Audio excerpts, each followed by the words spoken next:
Hola, ¿qué onda? If you'd like to support the channel along with these patrons, there's a link in the description box below. Let's review a little. How do we say, I study Spanish? Estudio español. And remember, this can mean I am studying Spanish if we're talking in general. Europe is a feminine word in Spanish, so try to guess how to say I am studying in Europe. Estudio en Europa. We have to pronounce both vowels at the beginning, eu. It's not your. And say now, she interprets the story. The word she is understood. Interpreta la historia.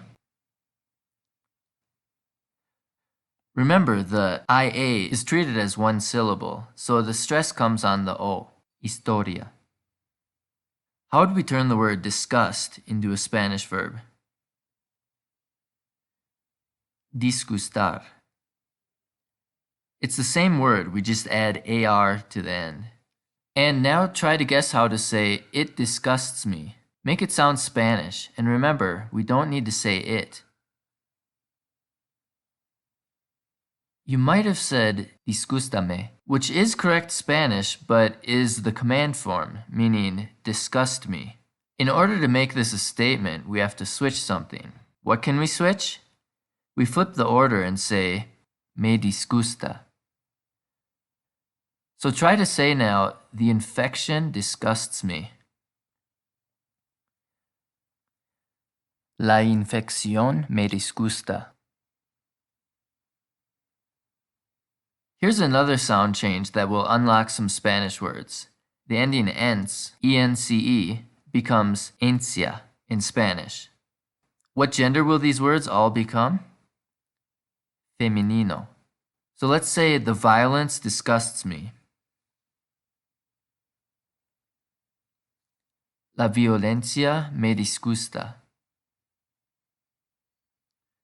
The emphasis is the same as with historia. This is because IA is a diphthong and thus treated like one syllable. The only time the emphasis will be on the I is when it has a tilde. But there's two more things to notice about this sentence. We can also say, me disgusta la violencia. The meaning doesn't change, but it's a little more common to begin with me. Now, when we say someone has a gusto for something, what do we mean? They have a liking for it. So what does this mean? Me gusta la solución. I like the solution. Spanish uses a different way to say I like than in English. It's like saying it gusts me. It operates just like disgust in English. And me disgusta can be used to say I dislike. Or we can simply say no me gusta la opción. I don't like the option, or the option doesn't gust me. It's that simple, we just add no. And we don't need to bother with all this do and does business like in English. Do you know the difference between thou and thee? It's the same as the difference between I and me. So what does this mean? ¿Te gusta? Do you like it? Does it gust thee? Try to ask this now. Do you like to explore? ¿Te gusta explorar?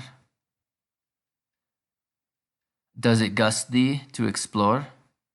We go from exploración to explorar. And in English, to explore is the dictionary or infinitive form of the verb, which in Spanish is the form with the R on the end. We can pretty much translate word for word. Does it gust thee to explore?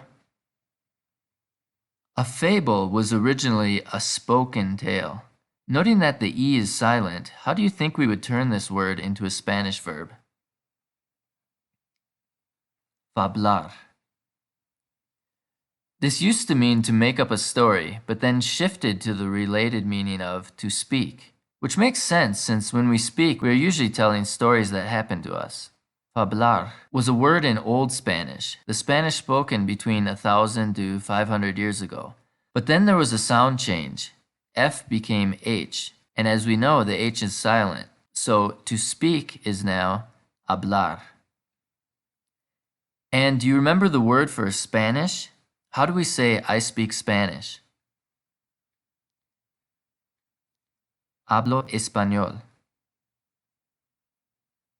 Remember, we changed to O to match yo, which came from ego. Look at this now. ¿Tú hablas inglés? Thou speakest English?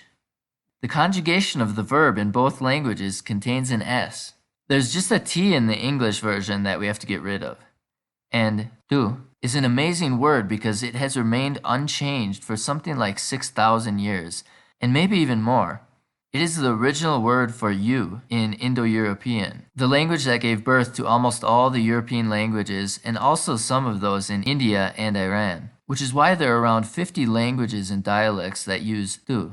But of course, we don't usually need to use this word when we ask if someone speaks English. We can just say, ¿hablas inglés? But soon you won't need to ask this question if you continue with this course. And do you notice, in Spanish, we don't need to use do or arrange words to ask questions. We can just use a rising intonation at the end. Let's ask now, ¿Does thou study Spanish? Or, are you studying Spanish? ¿Estudias español? It's that easy, we just add an S to the third person conjugation. In English, there are many disciplines of study that end with ology, and you can probably guess that the Y changes to IA in Spanish. But there's a little tweak. This becomes ología in Spanish. Notice that there are two G's in Spanish. When our lips are spread wide while we say I and E, it's a little hard to say a hard G, especially when we're talking fast. So this becomes more like an H sound. Let's practice by saying, I study geology. Estudio geología.